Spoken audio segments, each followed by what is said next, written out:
Hallelujah.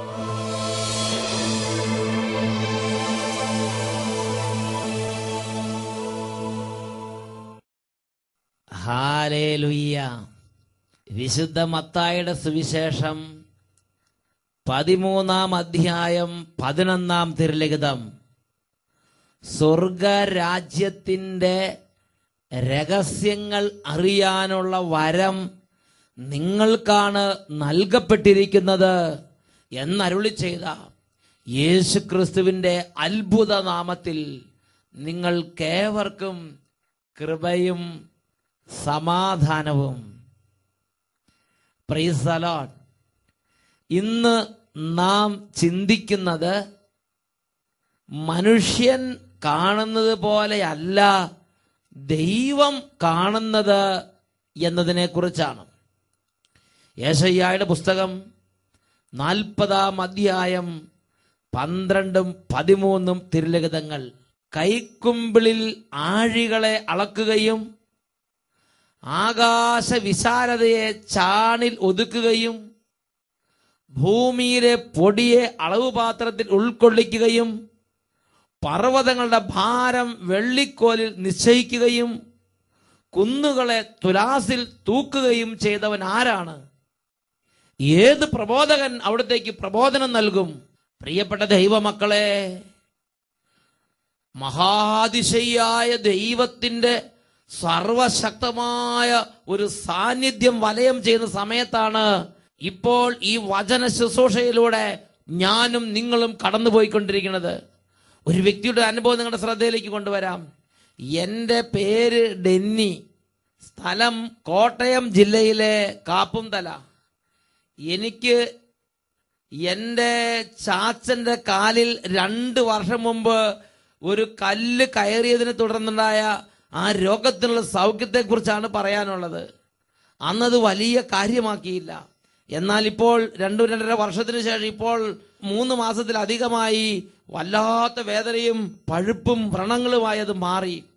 ഡോക്ടറെ കാണിച്ചു. Doctor കീറാനുള്ള ഡേറ്റും ഫിക്സ് ചെയ്തു.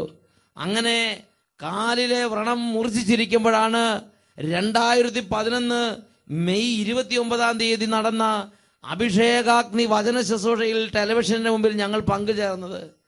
ചാച്ചൻ വേദനയോടെ കരഞ്ഞു പ്രാർത്ഥിച്ചു. ഞങ്ങളും ആ കൂട്ടായ്മയിലിരുന്ന് ഭവനത്തിലിരുന്ന് ചാച്ചന് വേണ്ടി കരഞ്ഞു പ്രാർത്ഥിച്ചു. അത്ഭുതമെന്ന് പറയട്ടെ, പിറ്റേ ദിവസം തന്നെ ആ വ്രണങ്ങളെല്ലാം വാടിപ്പോയി. 2 ദിവസം കഴിഞ്ഞപ്പോൾ ഒരു പാടുപോലുമില്ലാതെ കാലിൽ നിന്ന് വ്രണങ്ങളും പഴുപ്പും മുറിവും അപ്രത്യക്ഷമായിരിക്കുന്ന കാഴ്ചയാണ് ഞങ്ങൾ കണ്ടത്. വളരെ പ്രകടമായി കർത്താവ് നൽകിയ സൗഖ്യത്തിന് എത്ര നന്ദി പറഞ്ഞാലും അധികമാവുകയില്ല. Praise the Lord. കോട്ടയം ജില്ലയിൽ നിന്ന് ഇതാ ഒരു കുടുംബം അനുഭവം സാക്ഷ്യപ്പെടുത്തിയിരിക്കുകയാണ്. പ്രിയപ്പെട്ട ദൈവമക്കളെ, പൗരോഹിത്യത്തിന്റെ ശക്തി, നിങ്ങൾ ആശീർവദിക്കുന്നവ ആശീർവദിക്കപ്പെട്ടിരിക്കും, നിങ്ങൾ ബന്ധിക്കുന്നവ ബന്ധിക്കപ്പെട്ടിരിക്കും, നിങ്ങൾ അഴിക്കുന്നവ അഴിക്കപ്പെട്ടിരിക്കും. പൗരോഹിത്യത്തിന്റെ അധികാരം ഉപയോഗിച്ച് തിരുസഭയുടെ കൂട്ടായ്മയിൽ ഒരു ശുശ്രൂഷ നടക്കുമ്പോൾ വലിയ ശക്തി വ്യാപരിക്കാൻ ഈ കാലഘട്ടത്തിൽ ദൈവമായ കർത്താവ് ഇടപെടുകയാണ്. യെശയ്യാ 22:22 പഠിപ്പിക്കുകയാണ്, ദാവീദ് ഭവനത്തിന് താക്കോൽ ഞാൻ അവന്റെ തോളിൽ വെച്ചു കൊടുക്കും. അവൻ അഴിച്ചാൽ ആരും തുറക്കുകയോ അവൻ തുറന്നാൽ ആരും അടയ്ക്കുകയോ ഇല്ല. 2 ദിനവൃത്താന്തം 20:20 പഠിപ്പിക്കുകയാണ്, നിങ്ങളുടെ ദൈവമായ കർത്താവിൽ വിശ്വസിക്കുവിൻ, നിങ്ങൾ സുരക്ഷിതരായിരിക്കും. അവിടുത്തെ പ്രവാചകന്മാരെ വിശ്വസിക്കുവിൻ, നിങ്ങൾക്ക് വിജയം കൈവരും. യെശയ്യാ പ്രവചനത്തിൽ 44-ാം അധ്യായത്തിൽ 26-ാം വാക്യം പഠിപ്പിക്കുകയാണ്, കർത്താവ് തന്റെ ദാസന്മാരുടെ വാക്ക് നടപ്പാക്കുകയും തന്റെ ദൂതന്മാരുടെ ഉപദേശത്തെ നിവർത്തിക്കുകയും ചെയ്യും. ഈ നിമിഷങ്ങളിൽ ലോകമെമ്പാടുമുള്ള വിശ്വാസി സമൂഹത്തോട് ചേർന്ന് ഈ പൗരോഹിത്യ ശുശ്രൂഷയിൽ നമുക്ക് പങ്കുചേരാം. എല്ലാവരും സ്തുതിക്കട്ടെ. Hallelujah, hallelujah. ഓ സ്വർഗപിതാവേ, പുത്രനായി യേശുവിന്റെ നാമമഹത്വത്തിന് വേണ്ടി ഇപ്പോൾ അത്ഭുതങ്ങളും അടയാളങ്ങളും ഈ സമൂഹത്തിലേക്ക് വ്യാപരിച്ചുകൊണ്ടിരിക്കട്ടെ. ഒരുപാട് കാലങ്ങളായി തടസ്സപ്പെട്ട് കിടക്കുന്ന ഓരോ സംഗതികളും യേശുവിന്റെ നാമത്തിൽ തടസ്സങ്ങൾ മാറി ക്രമാനുഗതമായി നടക്കട്ടെ. വിവാഹ തടസ്സങ്ങൾ യേശുനാമത്തിൽ വിട്ടുമാറി പോകട്ടെ. ജോലി തടസ്സങ്ങൾ യേശുനാമത്തിൽ നീങ്ങി നീങ്ങിപ്പോകട്ടെ. പഠിക്കാൻ ബുദ്ധിമുട്ടുള്ള ഓരോ കുഞ്ഞുങ്ങളിൽ നിന്ന് പഠന തടസ്സങ്ങൾ വിട്ടുമാറിപ്പോകട്ടെ. Hallelujah, hallelujah. എല്ലാവരും കരങ്ങൾ ഉയർത്തി സ്തുതിക്കട്ടെ. Hallelujah, hallelujah. അത്ഭുതത്തിന്റെ ആത്മാവേ ഇപ്പോൾ കുടുംബങ്ങളിലേക്ക് വ്യാപരിക്കണമേ. അത്ഭുതത്തിന്റെ ശക്തിയെ ഇപ്പോൾ രോഗികളിലേക്ക് ഇടപെടണമേ. അത്ഭുതത്തിന്റെ ശക്തിയെ ഇപ്പോൾ കുഞ്ഞുങ്ങളുടെ മേൽ വ്യാപരിക്കണമേ. അത്ഭുതത്തിന്റെ ശക്തിയെ തകർന്നടിഞ്ഞു കിടക്കുന്ന ഓരോ കുടുംബങ്ങളിലും അത്ഭുത ശക്തിയോടെ വ്യാപരിച്ച് വിടുതൽ നൽകണമേ. Hallelujah, hallelujah. യേശുവേ ആരാധന, ആരാധന. യേശുവേ ആരാധന, ആരാധന. Hallelujah, hallelujah. യേശുവേ, യേശുവേ ആരാധന, ആരാധന. Hallelujah, hallelujah. യേശുവേ സ്തോത്രം, യേശുവേ നന്ദി. ഹല്ലേലൂയ. യെശയ്യായുടെ പുസ്തകം 41 അധ്യായത്തിൽ 12 13 തിരുലിഖിതങ്ങൾ. ആഴികളെ കൈക്കുമ്പിളിൽ ഒതുക്കുകയും ആകാശ വിശാലതയെ ചാണിൽ അളക്കുകയും ഭൂമിയിലെ പൊടിയെ അളവ് പാത്രത്തിൽ ഉൾക്കൊള്ളിക്കുകയും പർവ്വതങ്ങളുടെ ഭാരം വെള്ളിക്കോൽ നിശ്ചയിക്കുകയും കുന്നുകളെ തുലാസിൽ തൂക്കുകയും ചെയ്തവനാര്? ഏത് പ്രബോധകൻ അവിടത്തേക്ക് പ്രബോധനം നൽകും? പ്രിയപ്പെട്ട ദൈവമക്കളെ, ദൈവമായ കർത്താവിന്റെ മനസ്സ് ദുർജ്ഞേയം, ദുർഗ്രഹം. എന്റെയും നിങ്ങളുടെയും ചെറിയ അളവുകോല് കൊണ്ട് മഹാതിശയായ ദൈവത്തിന്റെ മനസ്സിനെ അളക്കുക അസാധ്യം. ദൈവത്തിന്റെ ഓരോ ഇടപെടലുകളെ അറിയുമ്പോൾ ഇത് നമുക്ക് കൂടുതൽ മനസ്സിലാകും. ഞാൻ ചിന്തിക്കുന്ന, എന്നെ അത്ഭുതപ്പെടുത്തുന്ന ഒരു ദൈവരാജ്യ രഹസ്യമുണ്ട്. കർത്താവ് മരിച്ച് കല്ലറയിൽ അടക്കം ചെയ്യപ്പെട്ടതിന് ശേഷം ഉയർത്തെഴുന്നേറ്റപ്പോൾ ആദ്യമായി പ്രത്യക്ഷപ്പെടുന്നത് ആർക്കാണെന്ന് ചിന്തിച്ചിട്ടുണ്ടോ? മഗ്ദലന മറിയത്തിന്. വളരെ പാപങ്ങൾ ചെയ്ത് വളരെ കാലം പാപത്തിൽ ജീവിച്ച് അങ്ങനെ കല്ലെറിഞ്ഞ് കൊല്ലപ്പെടാൻ അർഹയെന്ന് സമൂഹം മുദ്രകുത്തി യേശുവിന്റെ അടുത്ത് കൊണ്ടുവന്ന് അങ്ങനെ ഒരു പാപിനിയായി നിർത്തപ്പെട്ട ആ മഗ്ദലന മറിയം അവളുടെ ശിഷ്ടകാലത്ത് യേശുവിനെ സ്നേഹം നിറഞ്ഞ് യേശുവിന് സാക്ഷിയായി അവളുടെ ജീവിതം ദൈവത്തിന് അർപ്പിച്ചു.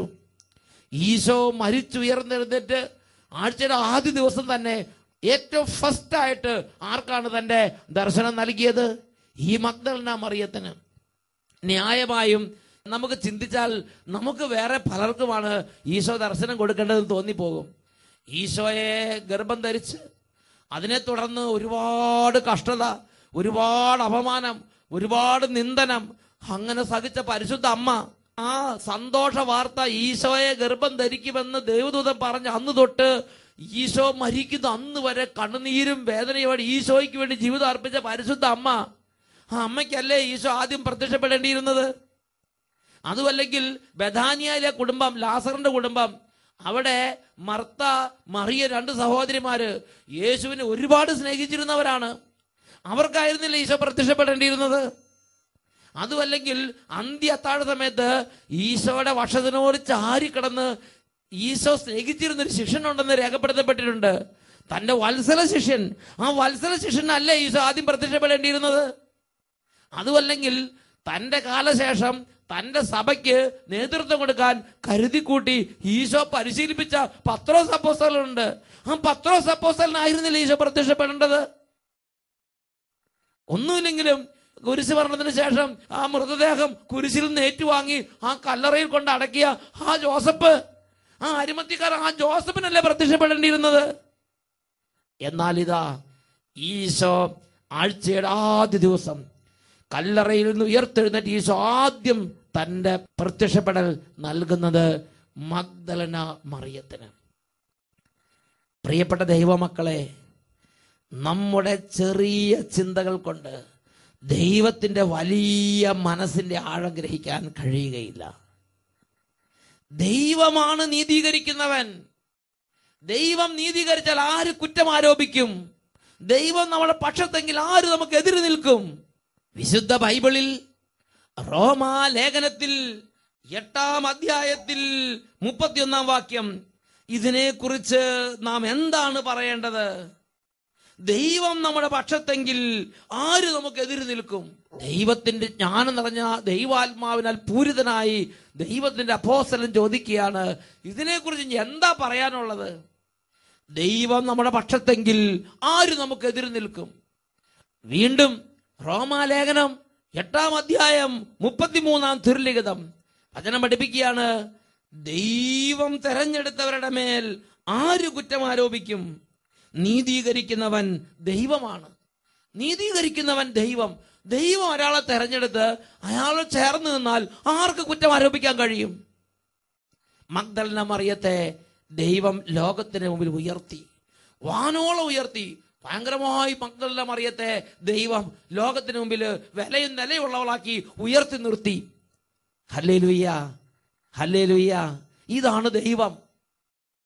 പ്രിയപ്പെട്ട സഹോദരങ്ങളെ, ഒരു പക്ഷേ ഇന്ന് അങ്ങറ്റം തഴക്കദോഷത്തിലും പാപത്തിലും ലോകമോഹങ്ങളിലും ദുരാസക്തികളിലും പൂണ്ട് നശിച്ചൊരു ജീവിതത്തിന് ഉടമയായിരിക്കാം നീ. നിന്റെ ജീവിതം എഴുതി തള്ളരുതേ. ഈ ജീവിതത്തെ ഒരു മഹാത്ഭുതമാക്കി മാറ്റാൻ കഴിയുന്നവനാണ് കർത്താവ്. അതിനുവേണ്ടി എല്ലാ പ്രോട്ടോകോളും തെറ്റിക്കുന്നവനാണ് കർത്താവ്. ഇതാ എല്ലാ പ്രോട്ടോകോളും തെറ്റിച്ച് മഗ്ദലന മറിയത്തെ കർത്താവ് അങ്ങേറ്റം ലോകത്തിന് മുമ്പിൽ ശ്രേഷ്ഠയായി അവതരിപ്പിക്കുകയാണ്. താൻ മരിച്ചതിന് ശേഷം ഉയർത്തെഴുന്നേറ്റ ആ മഹാസംഭവത്തിന് ശേഷം ആദ്യത്തെ പ്രത്യക്ഷപ്പെടൽ നൽകി മഗ്ദലന മറിയത്തെ സുവിശേഷത്തിൽ വളരെ ഉന്നതമായ സ്ഥാനത്ത് കൊണ്ടുവന്ന് നിർത്തി.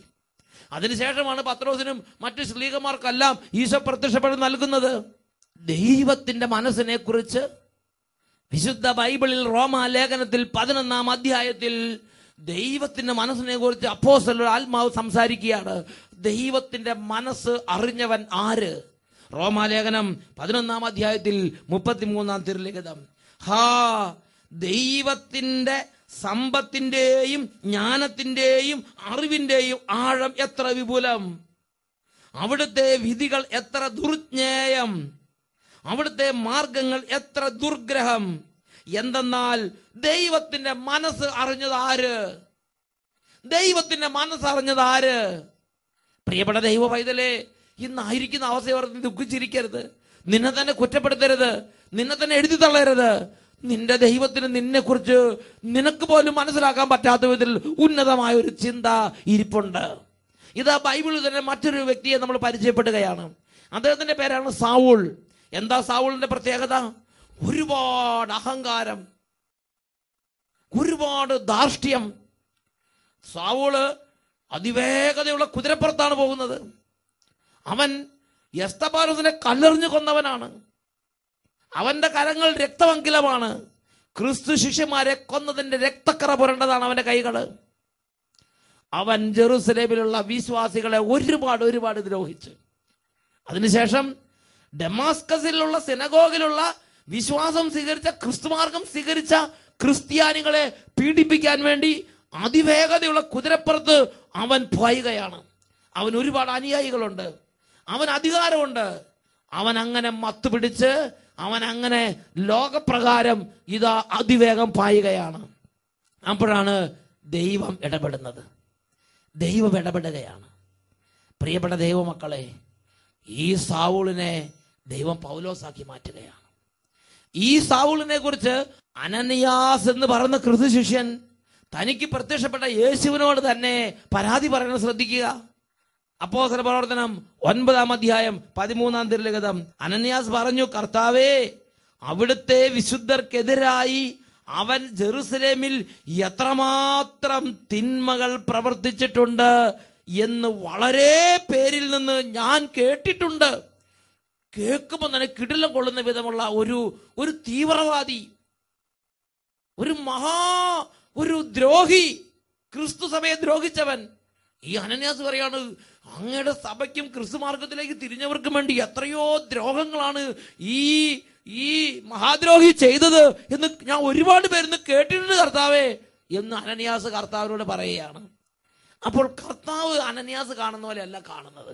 കർത്താവ് പറയുകയാണ്, അനന്യാസ്, എന്റെ നാമം വഹിക്കാൻ വേണ്ടി ഞാൻ തെരഞ്ഞെടുത്ത എന്റെ പ്രീതിപാത്രമാണ് അവൻ.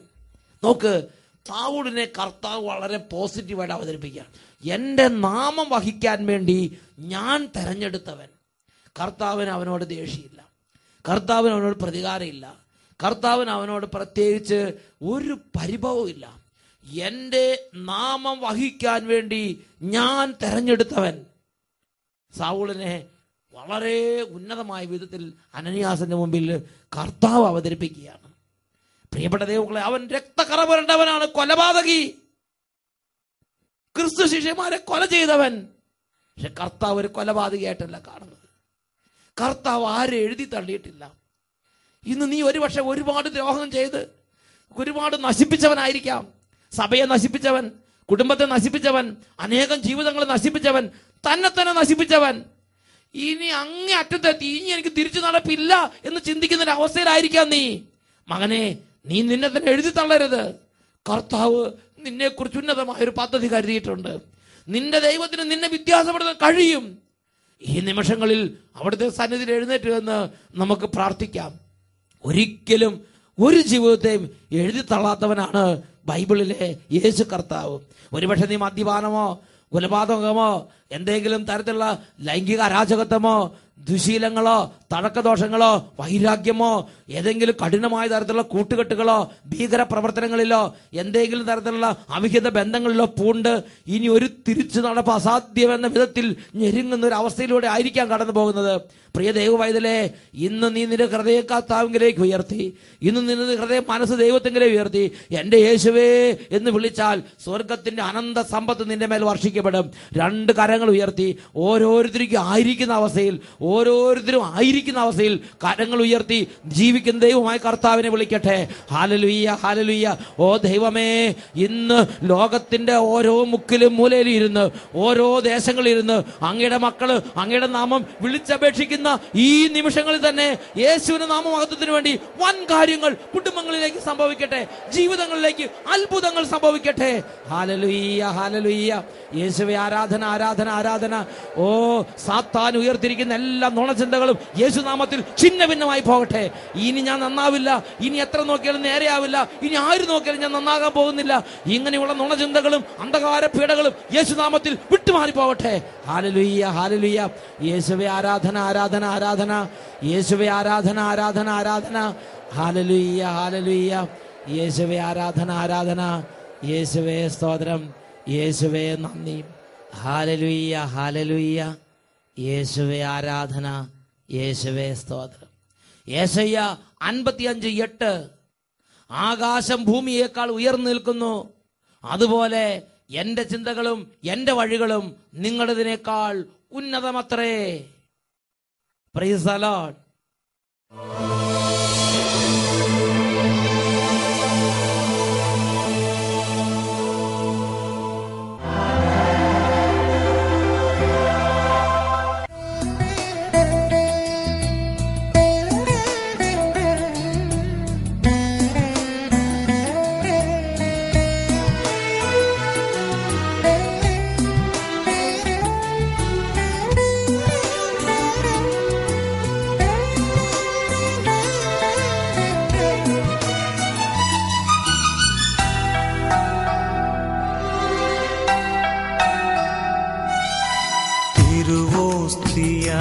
എന്നിലണയും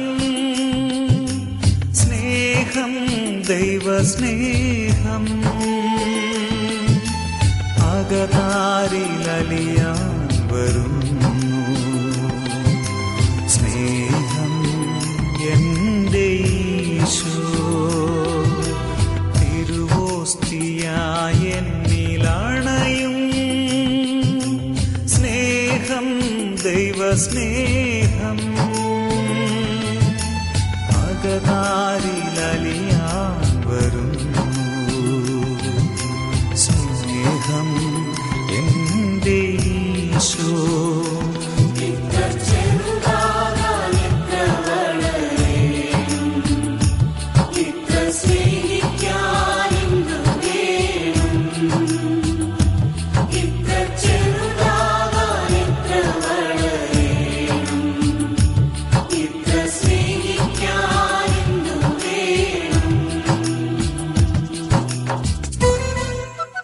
യെരമ്യാ പ്രവചനത്തിൽ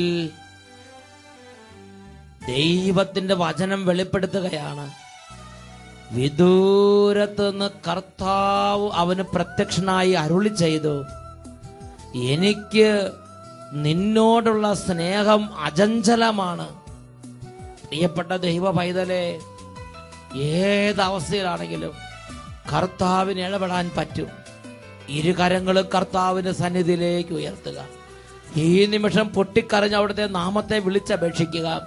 റോമാ ലേഖനത്തിൽ 10-ാം അധ്യായത്തിൽ 13-ാം തിരുലിഖിതം തന്റെ നാമം വിളിച്ചപേക്ഷിക്കുന്ന എല്ലാവരുടെ മേലും അവിടുന്ന് സമ്പത്ത് വർഷിക്കുന്നു. കരങ്ങൾ ഉയർത്തി യേശുവിനെ വിളിക്കട്ടെ. Hallelujah, hallelujah. യേശുവേ, യേശുവേ, യേശുവേ, യേശുവേ. രോഗികൾ യേശുവിനെ വിളിക്കട്ടെ. ഹല്ലേലൂയ. എല്ലാ കുട്ടികളും യേശുവിനെ വിളിക്കട്ടെ. യുവതി യുവാക്കന്മാർ യേശുവിനെ വിളിക്കട്ടെ. കുടുംബം മുഴുവൻ യേശുവിനെ വിളിക്കട്ടെ. യേശുവിന്റെ അത്ഭുത നാമത്തിന്റെ ശക്തി രോഗികളുടെ മേൽ അതിശയകരമായി വ്യാപരിക്കുന്നു. കാലങ്ങളായി ബന്ധിക്കപ്പെടുന്ന ആത്മാക്കൾ വിടുതൽ പ്രാപിക്കുന്നു. കുടുംബങ്ങളിൽ നിന്ന് തിന്മകളും അന്ധകാര കോട്ടകളും തകരുന്നു. അത്ഭുതത്തിന്റെ വലിയ ശക്തി വ്യാപരിച്ചുകൊണ്ടിരിക്കുന്നു. യേശുവിന്റെ നാമത്തെ എല്ലാവരും വിളിക്കുന്നു. യേശുവേ, യേശുവേ, യേശുവേ, യേശുവേ. യേശുവിന്റെ നാമത്തിൽ വിടുതൽ സംഭവിക്കട്ടെ. Hallelujah, hallelujah. യേശുവേ ആരാധന, ആരാധന. യേശുവേ ആരാധന, ആരാധന. യേശുവേ ആരാധന, ആരാധന.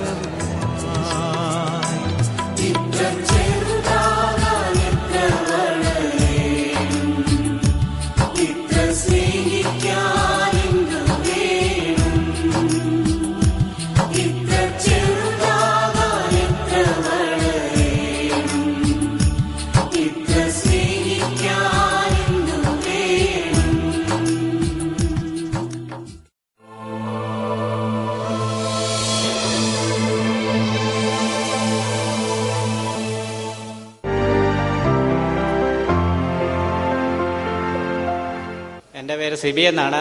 കോട്ടയം ജില്ലയിലെ പാല എന്ന സ്ഥലത്ത് കത്തീന്ദ്രപ്പള്ളി ഇടവകയിൽ നിന്നാണ് ഞാൻ വരുന്നത്. ഏകദേശം 4.5 വർഷം മുമ്പ് 2007 മാർച്ച് മാസത്തിൽ യാതൊരു അസുഖവും ഇല്ലാതെ എൻ്റെ മുടി ഒഴിയാൻ തുടങ്ങി. ഏകദേശം 2 മാസം കൊണ്ട് ഒരു മുടി പോലും ഇല്ലാതെ എൻ്റെ തലയിലെ മുഴുവൻ മുടിയും പൊഴിഞ്ഞുപോയി. നോക്കി, ഈ ചിത്രം നോക്കിയേ, അതിന്റെ ഫോട്ടോയാണ് ഈ കാണുന്നത്. ഒരു ചെറിയ ഒരു മുടിയുടെ ഒരു പൊടി പോലും ഇല്ലാതെ കംപ്ലീറ്റ് മുടിയും ശിരസിൽ നിന്ന് കൊഴിഞ്ഞു പോയൊരവസ്ഥയിലായിരുന്നു ഈ ചേട്ടന്റെ സ്ഥിതി. ഇത് പ്രത്യേകിച്ച് രോഗമൊന്നുമില്ല, തന്നെ അങ്ങനെ സംഭവിച്ചതാണ്. മുടി പൊഴിഞ്ഞതിന് ശേഷം എൻ്റെ പുരികവും എൻ്റെ മുഖത്തെ രോമങ്ങളും മുഴുവൻ പൊഴിഞ്ഞുപോയി. ഞാൻ പല ഡോക്ടർമാരെയും കണ്ടു. എല്ലാ ഡോക്ടർമാരും കുറേ ടെസ്റ്റുകൾക്ക് കുറിച്ച് തരും. എല്ലാ ടെസ്റ്റുകളും റിസൾട്ട് വരുമ്പോൾ നോർമലാണ്. ഡോക്ടർമാർ ചോദിക്കും എന്തെങ്കിലും അസുഖം വന്നിട്ടുണ്ടോ, എന്തെങ്കിലും മരുന്ന് കഴിച്ചിട്ടുണ്ടോ എന്ന്. എനിക്ക് മാരകമായ ഒരു അസുഖങ്ങളും വന്നിട്ടില്ല, ഞാനൊരു മരുന്നും കഴിച്ചിട്ടുമില്ല. ചില ഡോക്ടർമാർ പറയും നിങ്ങൾക്ക് അസുഖമൊന്നും ഇല്ലാത്തത് കാരണം ഞാൻ മരുന്ന് ഒന്നും കുറിക്കുന്നില്ല, വേറെ മരുന്ന് കഴിച്ചാൽ നിങ്ങൾക്ക് വേറെ അസുഖം വല്ലതും വരും. അങ്ങനെ മാറി മാറി ആയുർവേദവും ഹോമിയോയും ഇംഗ്ലീഷ് മരുന്നും 3 വർഷത്തോളം കഴിച്ചു. പിന്നെ 1 വർഷത്തോളം ഞാൻ മരുന്നൊന്നും കഴിച്ചില്ല. അങ്ങനെ ഇരിക്കെ കഴിഞ്ഞ 2010 നവംബർ മാസത്തിലെ ആദ്യ വെള്ളിയാഴ്ച ഇവിടെ കൺവെൻഷൻ വന്നുകൂടി. അന്ന് ഇവിടെ സാക്ഷ്യം പറയുന്ന സമയത്ത് ഞാനിങ്ങനെ പ്രാർത്ഥിച്ചു. അന്ന് വരുമ്പോ മുടിയില്ലാത്ത അവസ്ഥയല്ല വന്നേ?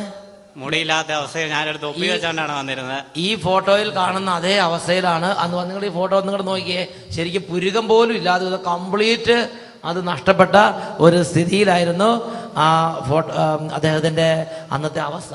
ഈ ഒരു അവസ്ഥയിലാണ് 2010 നവംബർ മാസത്തിൽ ആദ്യ വെള്ളിയാഴ്ച ഈ ആലയത്തിലേക്ക് ഈ എളിയ പൈതൽ കടന്നു വന്നത്. എല്ലാവരും സാക്ഷ്യം പറയുന്ന സമയത്ത് ഞാനിങ്ങനെ പ്രാർത്ഥിച്ചു, യേശുവേ, നിന്റെ തിരുരക്തത്തിന്റെ ശക്തിയാൽ എന്നെ കഴുകി ഈ അനേകായിരങ്ങളുടെ മധ്യേ ഈ സ്റ്റേജിൽ നിന്നെ മഹത്വപ്പെടുത്തുവാൻ നീ എനിക്കൊരു അവസരം ഒരുക്കി തരണം. നീ എൻ്റെ നഷ്ടപ്പെട്ടു പോയ മുടി ഓരോന്നും തിരികെ തരണം. അതിനുശേഷം ഞാൻ തിരികെ പോയി. 2 മാസത്തിന് ശേഷം ജനുവരിയിൽ കൊച്ചുകുട്ടികളുടെ മുടി കിളുത്ത് വരുന്നത് പോലെ ദൈവമേ എൻ്റെ തലയിൽ ചെറിയ മുടി കിളുത്ത് വരാൻ തുടങ്ങി. അതിനുശേഷം ഏപ്രിൽ മാസത്തിലെ കൺവെൻഷനിൽ ഞാൻ 1 പ്രാവശ്യം കൂടെ ഇവിടെ വന്ന് പ്രാർത്ഥിച്ചു. ഇപ്പം എൻ്റെ തലയിൽ എല്ലാ ഭാഗത്തും തന്നെ മുടിയുണ്ട്. എൻ്റെ പുരികവും മുഖത്തെ രോമങ്ങളും എനിക്ക് തിരികെ കിട്ടി. മരുന്നോ ലേപനമല്ല, യേശു ക്രിസ്തുവിൻ്റെ തിരുരക്തത്തിൻ്റെ ശക്തിയാണ് എന്നെ പ്രവർത്തിച്ചതെന്ന് ഞാൻ ഉറച്ചു വിശ്വസിക്കുകയും യേശുവിനെ മഹത്വപ്പെടുത്തുകയും ചെയ്യുന്നു. ഹല്ലേലൂയ. പ്രിയപ്പെട്ട സഹോദരങ്ങൾ നോക്കിയേ, ഈ അവസ്ഥയിലായിരുന്നു ഇപ്പൊ നിൽക്കുന്ന ഈ ചേട്ടന്റെ സ്ഥിതി. എന്നാൽ ഇപ്പൊ നോക്കിയേ, ശിരസിൽ നിറച്ചും മുടി വന്ന്, ചെറിയ കുട്ടികൾക്ക് മുടി കിളുക്കണ പോലെ മുടി അങ്ങോട്ട് കിളുത്തിട്ട് സാധാരണ പോലെ ആദ്യത്തെ പോലെ ആ ഒരു ഷേപ്പ്, മീശയും പുരികവും കൺപീലി എല്ലാം വീണ്ടും മുളച്ച് ആദ്യത്തെ പോലെയായി. 2 കാര്യങ്ങൾ ഉയർത്തി വീശി വീശി അടിച്ച് കർത്താവിനെ മഹത്വപ്പെടുത്താം. മഹത്വം ദൈവത്തിന്, സ്തുതികൾക്ക് യോഗ്യനവൻ, അത്ഭുതങ്ങൾ ചെയ്യുന്ന അടയാളങ്ങൾ നൽകുന്ന യേശുനാഥൻ. മഹത്വം ദൈവത്തിന്, സ്തുതികൾക്ക് യോഗ്യനവൻ, അത്ഭുതങ്ങൾ ചെയ്യുന്ന അടയാളങ്ങൾ നൽകുന്ന യേശുനാഥൻ.